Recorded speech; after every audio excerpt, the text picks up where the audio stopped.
Bonjour à tous, nous sommes le mardi 28 mai, 35e jour du pèlerinage de Poitiers à Rome. Donc je suis toujours au camping où je me suis arrêté hier, il a plu toute la nuit. Et ce matin c'est maintenance. J'ai pu faire mes lessives et j'aère et je sèche toutes mes affaires. Voilà, donc j'ai un peu investi le camping. J'ai quitté le petit coin un petit peu humide où j'étais pas super installé, que je vous montre. Petit souvenir de mon emplacement de camping. C'est un petit peu la tristitude. Et puis ce matin, j'ai pu me faire un café, profiter des toilettes. Et comme je vous dis, j'ai déballé un peu mes affaires partout pendant que les batteries chargent. Ici, on a le camp de base. Puis là, je suis sur une aire de jeu du camping avec mon linge qui sèche ici, la couverture de survie ici, le double toit sur cette table de ping-pong et la tente sur cette table de camping. Alors j'ai bien conscience que ce que je vous montre là, c'est pas passionnant. Ceci dit, je me suis dit que j'allais le filmer quand même parce que ça fait une partie de mon quotidien et je partage mon quotidien. Donc il y a aussi tous ces aspects et ces contingences matérielles. Là, j'ai eu de la pluie toute la nuit, j'ai dû attendre ce matin qu'il arrête de pleuvoir, que le soleil se lève pour pouvoir faire mes lessives, mettre tout ça à sécher. Là, il est 10 h, à mon avis, je ne suis pas parti avant 11 h, mais c'est des choses qui sont nécessaires pour pouvoir repartir dans de bonnes conditions. Voilà, tchuss! Alors comme mon sac est tout déballé, j'en profite pour faire une petite revue de sac. Il y en a beaucoup que ça n'intéressera pas, vous pouvez zapper, mais il y a ceux qui randonnent, j'en ai pas mal dans les abonnés et qui en aiment bien voir un peu comment les gens s'équipent. Donc ça c'est un petit matelas qui tapis quoi, qui est bien pratique, qui me permet de m'asseoir quand c'est humide, de poser la popote ou autre. Ça c'est mon duvet, c'est un Valandré, c'est le Grey Shopper. Je l'aime beaucoup, il est en 0 degré, c'est de la plume, enfin du duvet, et il n'est pas sarcophage, et on peut le mettre en couverture l'été. Ça c'est mon matelas gonflable, donc Sea to Submit Ultralight, auto-gonflant. Ça c'est une doudoune en duvet de chez Decat, MT500 ou 900, je sais pas. Ma veste de pluie, toujours Decat, une Quechua. Là on a le kit popote, donc un réchaud brûleur naturellement, la popote, une petite gamelle recouverte. Et puis j'utilise un couteau suisse, je sais plus comment on appelle ça, cuillère fourchette quoi, qui se plie. Toc toc, une mini éponge et puis un briquet de secours avec du duct tape dessus, c'est du ruban adhésif très costaud, ça arrive partout. Ma gourde filtrante, ensuite j'ai une trousse de secours ici qui vous semble sans doute volumineuse, mais en fait ça me sert aussi de trousse de toilette, j'y mets mes lunettes de soleil, enfin j'y mets pas mal de choses. Une couverture de survie réutilisable, ça c'est mon kit linge, mais l'essentiel de mon linge est en train de sécher. Ça c'est le kit bouffe avec des barres céréales, de la vache qui rit, des tubes, des dattes, des graines. Un mini parapluie qui m'a pas mal servi ces derniers temps parce qu'il n'y avait pas trop de vent, donc j'ai pu l'utiliser contre des pluies pas trop fortes et s'il n'y a pas de vent ça marche. Ça c'est mon kit électronique, enfin une partie parce que ma deuxième batterie est en train de charger. Je ferai sans doute un zoom sur la partie électronique. Ensuite ici nous avons mon bâton, mon béret, un chèche, et de la littérature, un peu de bouquin. Bon, il y a un bouquin un petit peu volumineux, mais je l'emmène pas. Il m'a été offert par Joseph. Enfin, je l'emmène pas. Si, je l'ai avec moi parce qu'il m'a été offert par Joseph, mais à la base, il n'était pas prévu que je transporte ça. Et je range tout ça avec ma tente qui est en train de sécher, la couverture de survie, dans ce sac qui est un Fort Class, toujours des 4, MT500, c'est du 70 litres en contenance. Voilà, donc comme vous pouvez voir, je suis pas dans l'ultralight. Mais j'essaye quand même de me contenter du strict nécessaire quoi. Voilà, c'était ma revue de sac.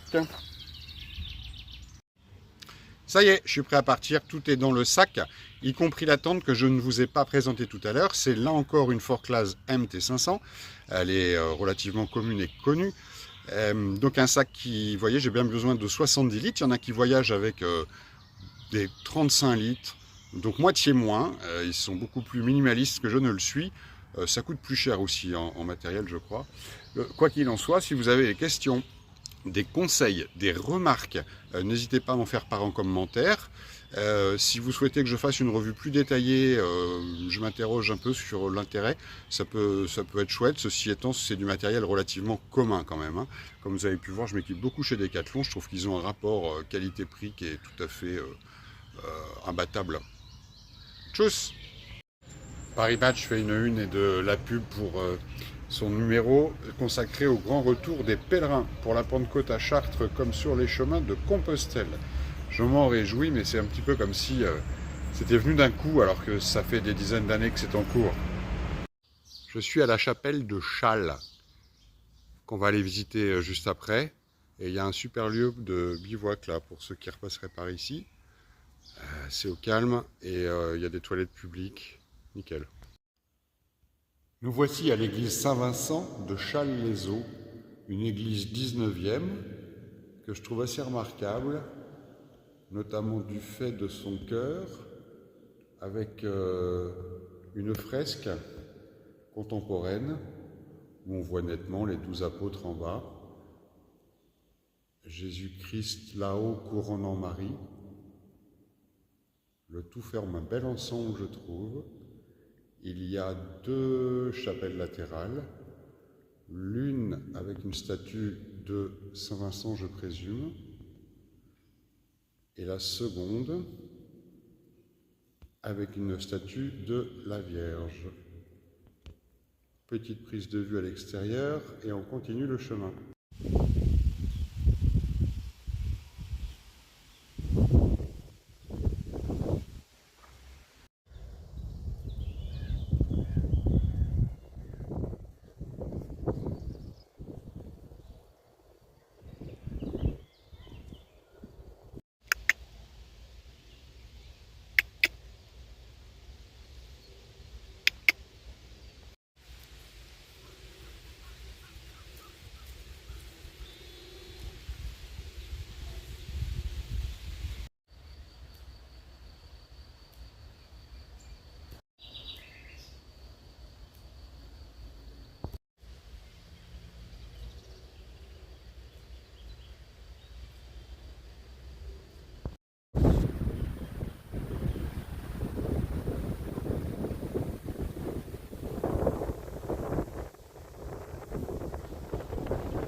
Alors je me trouve sur la commune de Chignien et là-haut, là, on aperçoit une chapelle, c'est le sanctuaire de Saint-Anthelme.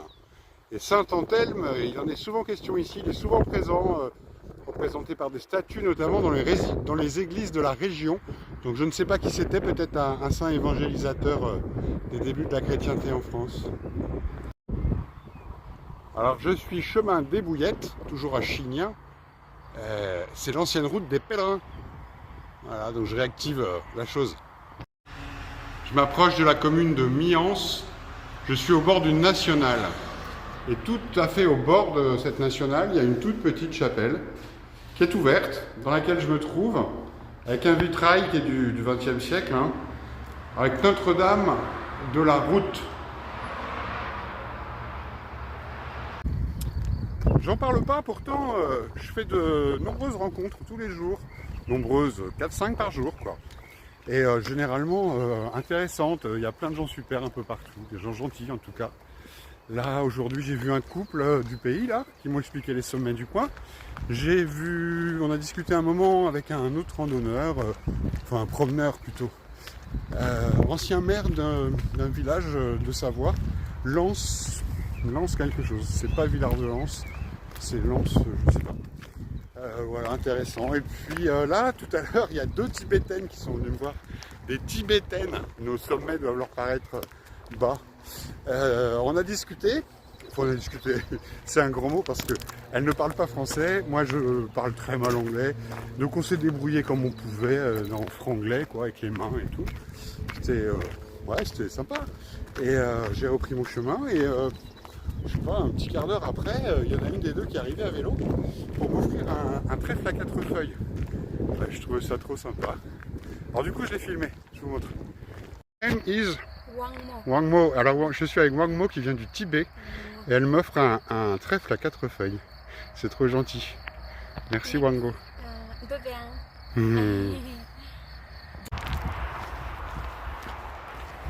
Avec ces 2 Tibétaines là, notamment celle du vélo, parce que c'est elle qui parlait le plus. On s'est bien marré à un moment parce qu'elle voulait savoir de quelle nationalité j'étais. Donc bah, j'ai dit que j'étais français, évidemment. Et elles m'ont dit, oh là, ben non, enfin tu n'as pas une tête de français, quoi. Ça voulait dire ça. Et je leur ai demandé que j'avais une tête de quoi, et elles m'ont dit une tête d'américain. Alors ça m'a fait rire, et du coup j'ai mis mon béret. Alors là, ça les a fait marrer. Je leur ai dit, vous allez voir si je suis pas français. Voilà, donc on a tous ri. Et puis, voilà, c'est des petits moments légers et qui sont, ma foi, sympathiques.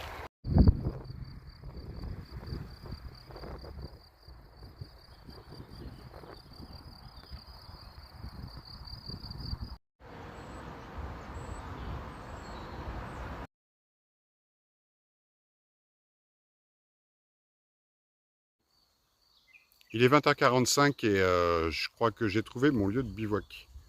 Je vais me poser là. Je suis caché, c'est relativement calme. Il y a quelques sommets enneigés au fond là-bas. Et après, je vous montre.